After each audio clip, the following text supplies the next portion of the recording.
So, what I told you that eating like a really hearty, healthy bowl of lentils Mm. drains the exact same kind of energy from your body as having a tense, passive-aggressive argument with your boss.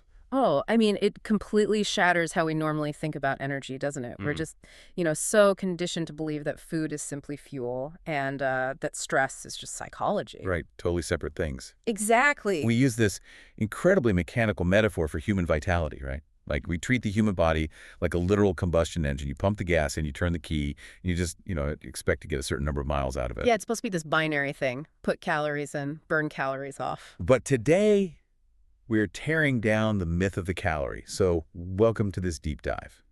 Today, we are exploring a radically different way of looking at human energy, nutrition, and, well, interaction. It's a big one. It really is. We are pulling from a single, absolutely fascinating source text today. It's excerpts from a document called the Somatic Economy, a taxonomy of intake and influence. And, the core premise of this text just fundamentally challenges that engine metaphor you mentioned. It argues that the body is not a passive container. Right. It isn't some metal tank you just dump fuel into. It's an active, highly sensitive, energetically coherent system. And because of that, all intake, whether it's a heavy meal, a green juice, or even just a conversation with a coworker, is essentially pharmacological, Me. meaning it acts like a drug. It actively alters your internal baseline. Okay, let's unpack this because I have a really hard time wrapping my head around calling like a salad or a conversation a drug. I mean, that sounds kind of extreme. What is the author actually defining as a drug here? Well, if we connect this to the bigger picture in the context of this somatic philosophy, a drug is defined simply as any intervention that shifts the body away from its native state. Okay. The text posits that the body has this baseline of silence and equilibrium, a state where it's just quietly maintaining itself. Makes sense. So every single input you introduce from the outside world either honors that native state, rushes it, slows it down, or bypasses it completely. Okay, so we are mapping out an actual economy here. Yeah. Like a ledger of what costs your body energy and what returns it to its native brilliance. Right. Let's start with the things that demand the absolute most from us, the biggest, heaviest interventions. The text uses a highly controversial term for these foods, actually. It calls them the retarded drug. Yeah, and we do need to clarify immediately that the author's using retarded in its very precise, literal pharmacological sense here. Right, not the slur. Exactly, like how a fire retardant slows down a fire.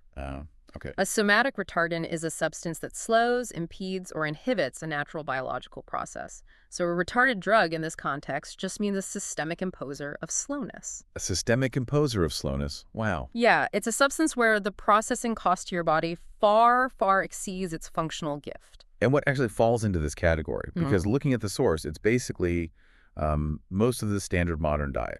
Pretty much, yeah. It's solid foods that are not fruits or vegetables. Right. So we were talking about grains, legumes, processed foods, animal products, dairy, starches. Yes. The text argues that these are the densest, most structurally complex materials you can possibly ask your human digestive system to break down. Okay.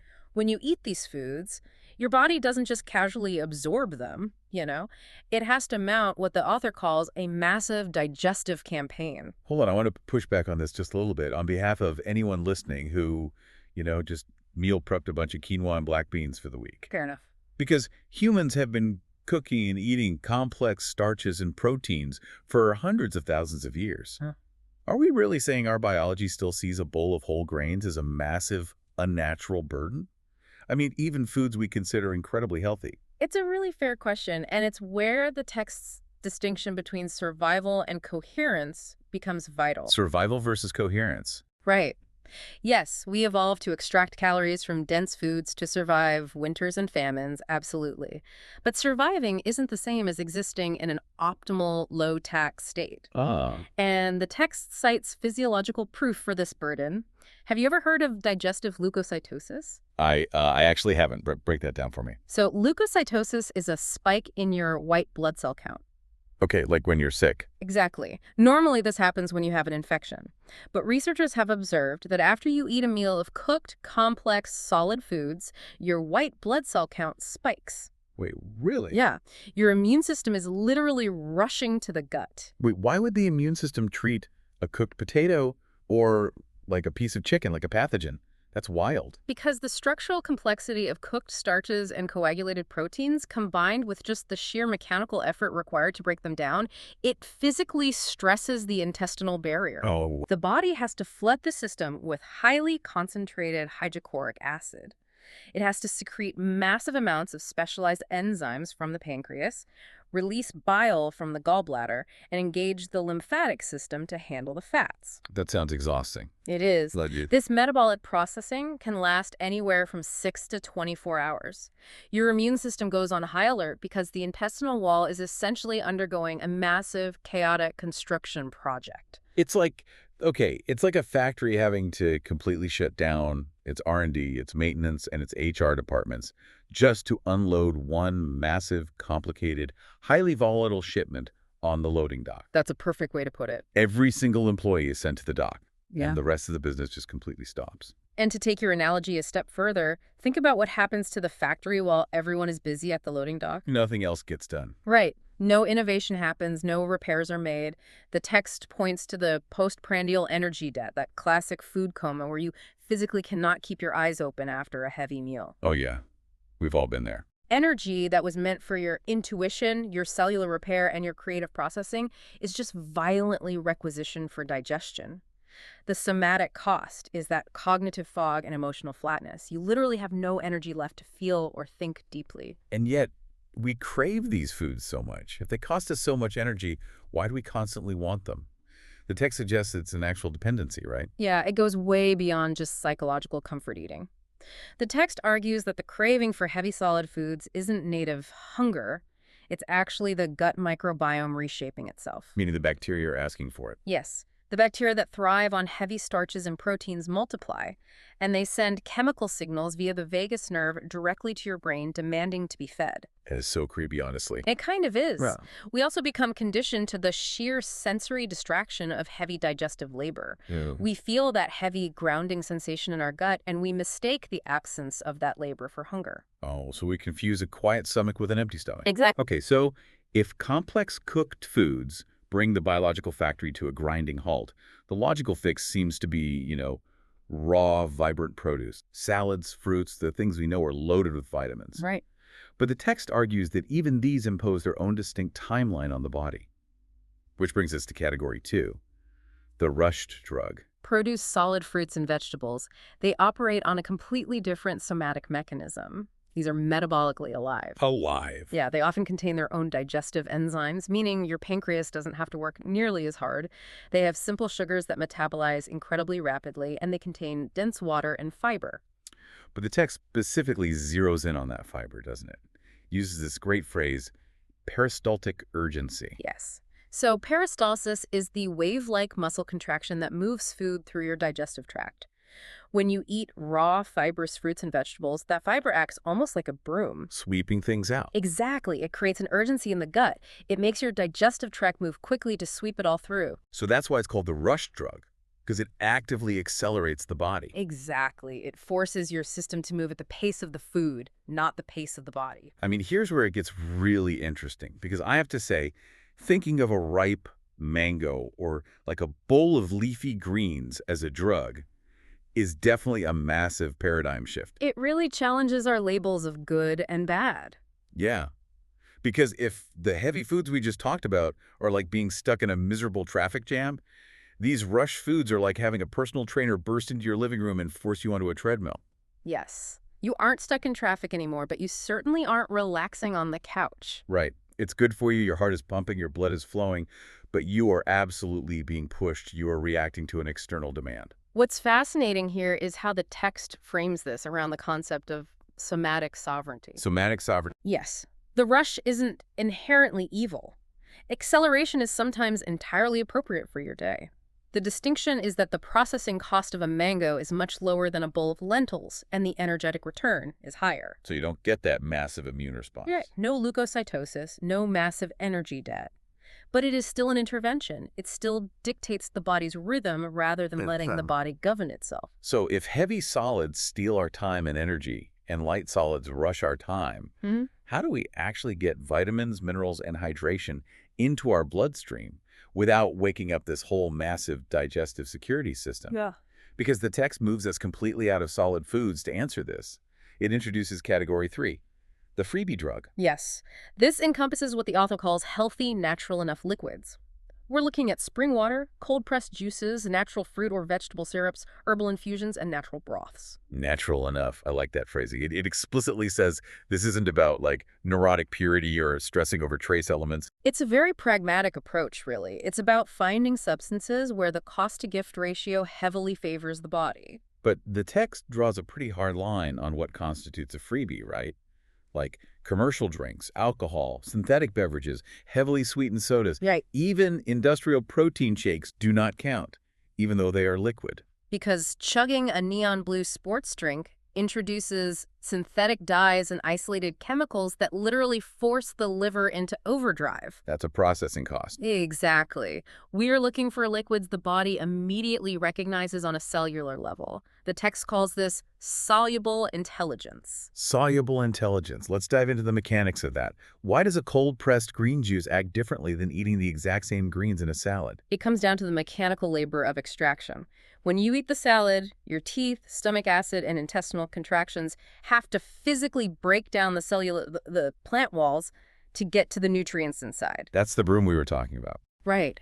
But when you cold press a juice, the machine does that mechanical labor for you. You have extracted the soluble intelligence, the vitamins, the living water, the minerals, and left the bulky fiber behind. So to go back to our analogies, it's like having an all-access VIP pass. Oh, I love that. These clean liquids just walk right through the system's liquid channels. They hit the stomach, and because there's literally no solid matter to break down, the stomach valves just open and let it pass straight into the intestine. It diffuses right into the bloodstream. Yeah. It doesn't have to stop at the digestive security checkpoint. The processing cost approaches zero. But, and this is key, we have to remember why it's still classified as a drug in this taxonomy. Right, because it alters things. Yes. Even a freebie alters your baseline.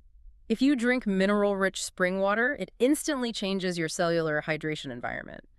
If you drink a liver-supportive herbal tea, the alkaloids in those herbs actively initiate detoxification pathways. Or a fruit syrup delivers simple sugars that alter your blood glucose. Exactly. These are real, measurable physiological events. The magic is that the body gets all of this benefit, all of this gift, without paying a massive tax to get it. It gets the intelligence without the labor.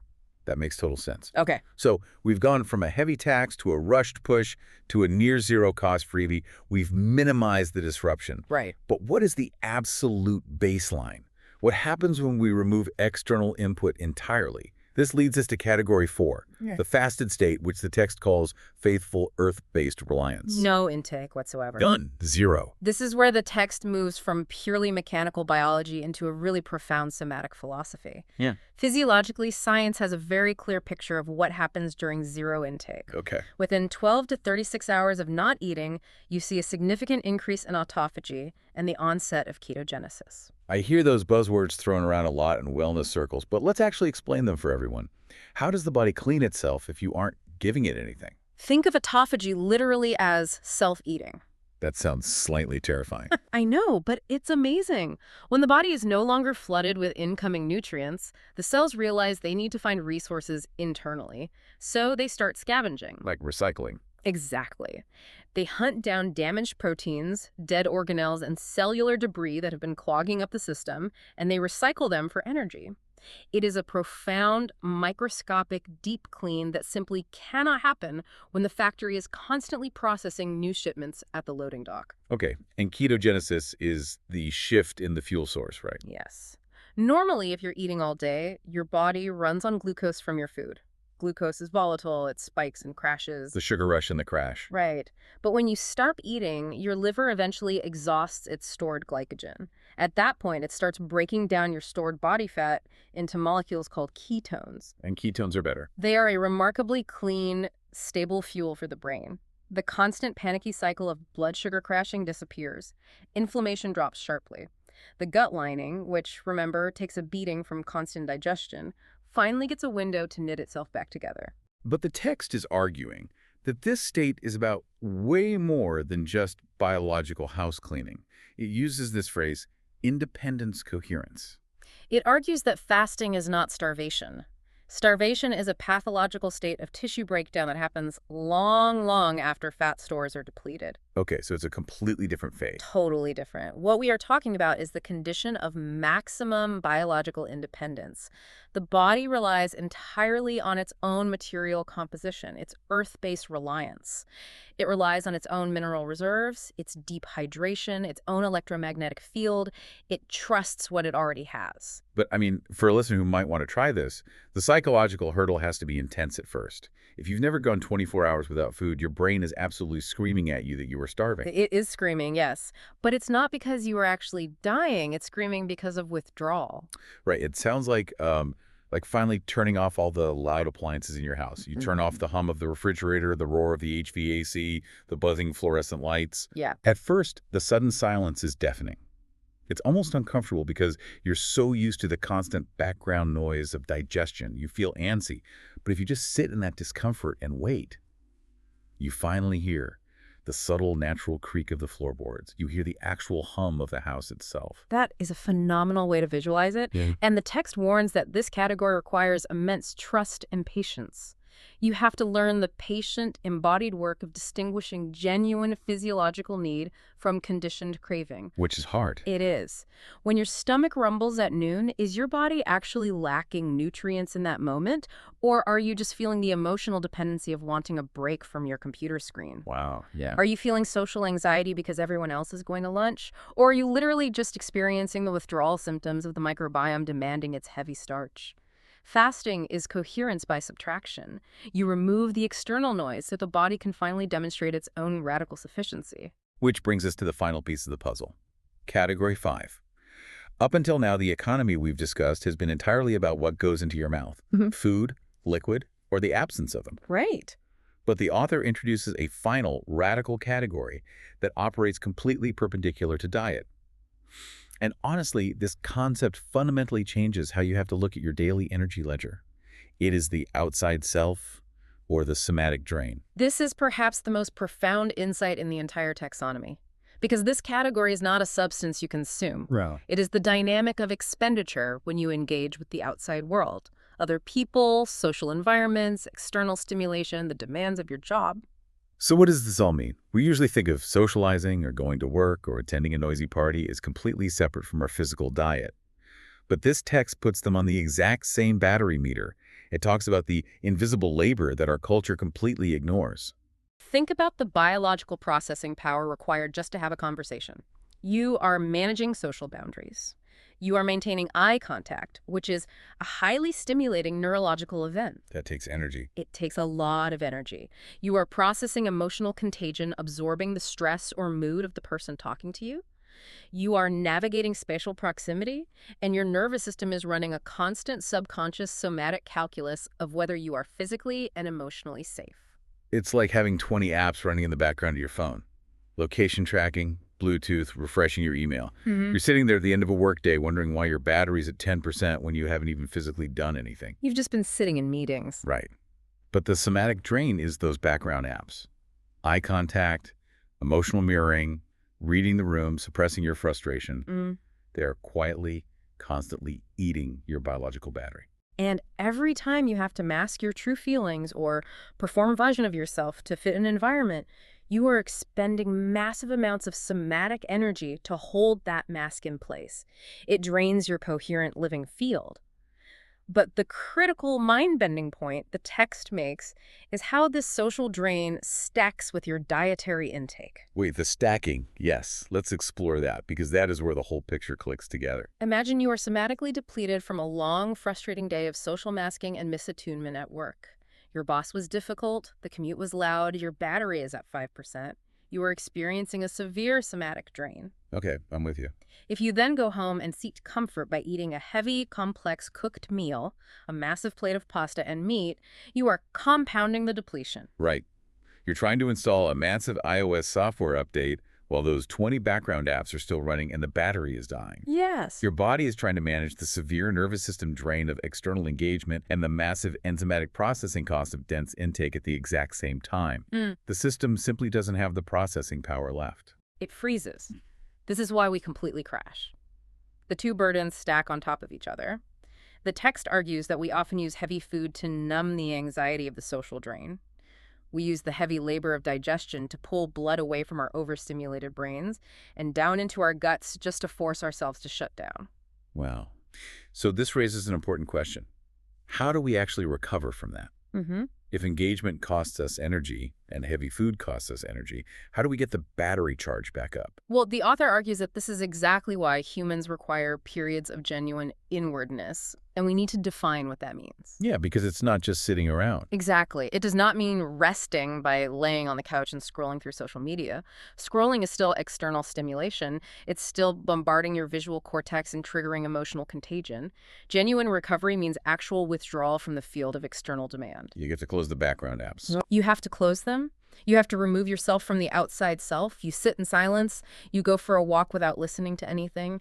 You allow the nervous system to stop calculating the demands of other people so it can reconstitute its native frequency without interference. So to look at this whole map we've laid out, Yeah, it really is a complete ledger of what costs and what returns in your body. it is. Heavy solid foods impose slowness and demand massive immune and digestive labor. Produce fruits and vegetables rush and push the system forward with a lighter tax. Clean liquids flow freely, delivering intelligence with near-zero tax. Fasting returns the body to its own native, self-reliant baseline.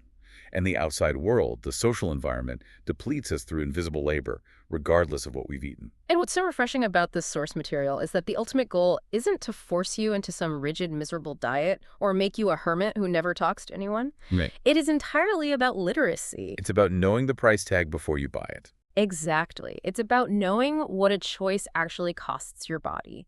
It's about making that choice honestly, with open eyes, rather than blindly following the cultural myth that more input equals more life. Hmm. Sometimes you want to eat the heavy meal to ground yourself and you willingly pay the tax. But if you know you are going to face a massive somatic drain at a highly stressful social event, maybe you choose a freebie liquid beforehand instead of a complex meal so your body actually has the energy it needs to handle the room. You learn to balance the ledger. You balance the ledger. I Okay. love that. Thank you to everyone listening for coming on this deep dive with us today. It really shifts the perspective from just mechanically counting calories on a label to understanding the profound energetic reality of being alive in a complex world. It gives you an entirely new vocabulary to understand what your body has been trying to tell you all along through its fatigue and its cravings. We started this deep dive talking about how we treat our bodies like combustion engines. Just waiting for fuel, ignoring the miraculous complexity of the machine itself. But your body is so much more intelligent than that. So I want to leave you with a final thought to mull over. The next time you find yourself utterly exhausted lying in bed at the end of the day, take a hard look at your own somatic ledger. Ask yourself, are you tired because of the physical muscular work you actually did today? Or are you secretly exhausted because of the invisible biological processing and the heavy social masking you forced your system to manage? Your body already knows the answer. Maybe it's time we finally listen to it.